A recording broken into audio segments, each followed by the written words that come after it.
The ultra-Orthodox are furious at what they see as heavy-handed and unfair police crackdowns in their communities and concerns over the lack of a national budget that will ensure religious schools can stay open next year. As the protests drag on, these demonstrations are growing larger, and each night is becoming more violent.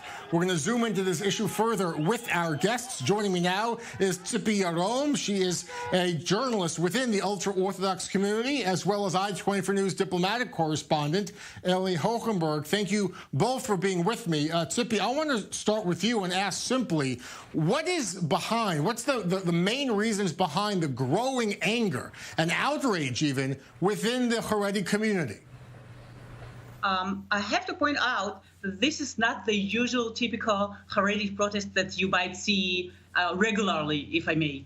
Because this is not the Mea Shearim community, the extreme community that is protesting. This is mainstream Haredi people from an affluent, even rich area of Jerusalem, feeling that they were abandoned by the government and by our Haredi Knesset members, feeling that they are discriminated against with this lockdown on them, that we didn't see such lockdowns in Katamon and Rehavia when there was the Gymnasia story.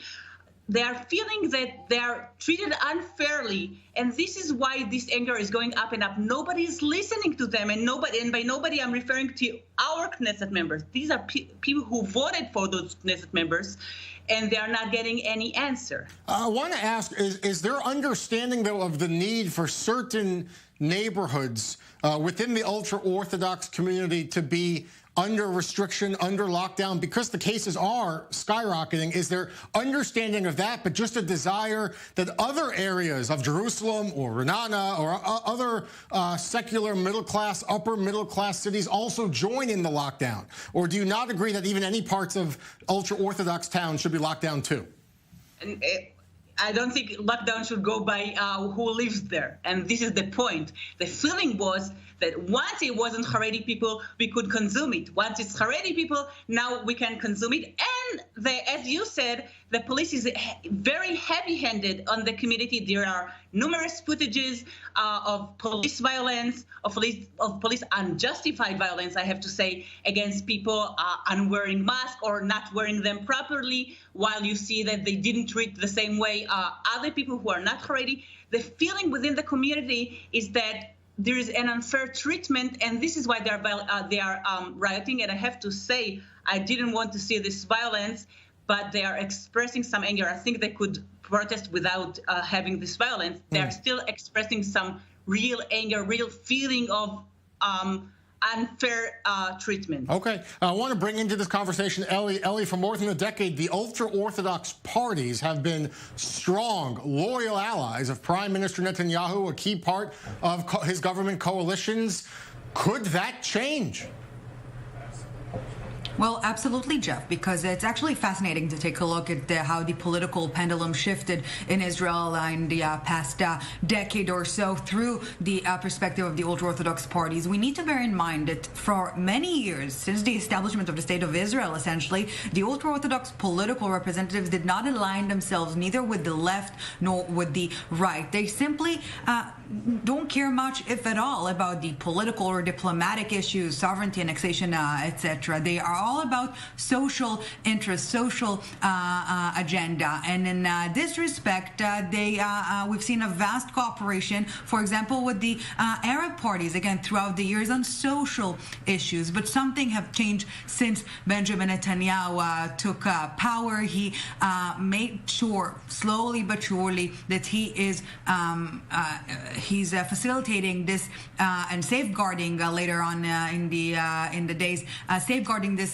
right-wing bloc, Benjamin Netanyahu's Likud party, the right-wing parties that are more national religious oriented, and the ultra-Orthodox parties. He invested a lot of energies in doing so, and indeed, until not so long ago, it appeared as if the right-wing bloc is so strong and so united that nothing can break it apart. But we're seeing nowadays the Yamina list, the right-wing Yamina list, again, those national religious-oriented parties in the opposition. The Ultra-Orthodox party is quite cross with Netanyahu in recent weeks over his bickering with Blue and White party leader Benny Gantz, who is now a member of the coalition. They vouched for Netanyahu during the coalition debates, negotiations a few weeks ago. They promised Benny Gantz that they will make sure that the coalition agreement is not violated. They're essentially mediators to an extent in this respect.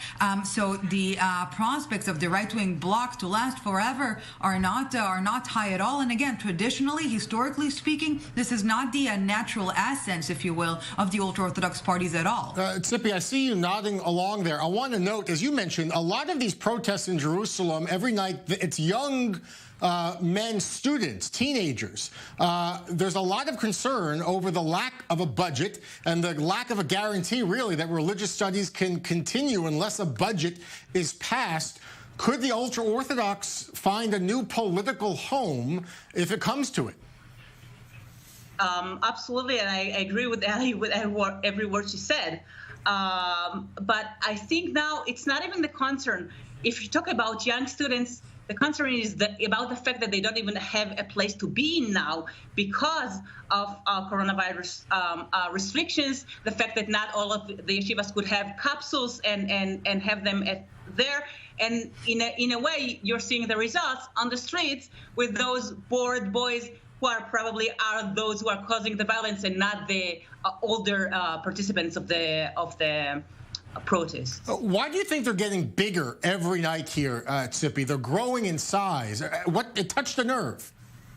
It is, because I think it was a build-up from the first wave until now. The feeling that nobody is going to take care of it. They saw Beitar Illit going into lockdown. They saw Elad for a little while going into a lockdown, and they saw almost none of the Knesset members saying anything. So now they're saying, we don't have anybody else to vote for. But you are responsible to do something for us. And what I hear from behind the scenes is that the Knesset members are having a tough time responding to this. And they're even saying, okay, they're just extremists, they're not part of us, and things like that. This is not true. Okay, and finally, Ellie, we understand also that the most prominent ultra-Orthodox lawmakers, Aryeh Deri, Yaakov Litzman, their personal ties with Netanyahu may be fraying as well. Again, this over what we mentioned earlier in the broadcast, the bickering between Netanyahu and Gantz and the ultra-Orthodox that are somewhat stuck in the middle to an extent. But I would like to add one more note before we conclude. I think that there was a major failure of the Israeli government to communicate the scope of the coronavirus pandemic crisis a few months ago during the first wave. And to a certain extent, it was somewhat easier to communicate this issue to them. We're talking about communities with a clear structure, with clear leaders. The previous health minister during the outbreak of the pandemic was Yaakov Litzman of the United Torah Judaism. So it was relatively, one would think that theoretically speaking, it would be easy to communicate, again, the scope of the pandemic and the danger in the pandemic. They're not listening to mainstream media. They're not following the news similarly to other parts of the population. Right. But they didn't, the government that is, did not reach out properly to those community leaders and telling them to instruct the citizens. So I think it was a government failure without a doubt. All right, we'll have to leave it here. Tzipi Yarom and Ellie Hochenberg, thank you both so much for this very eye-opening discussion. Great to have you on Zoom In.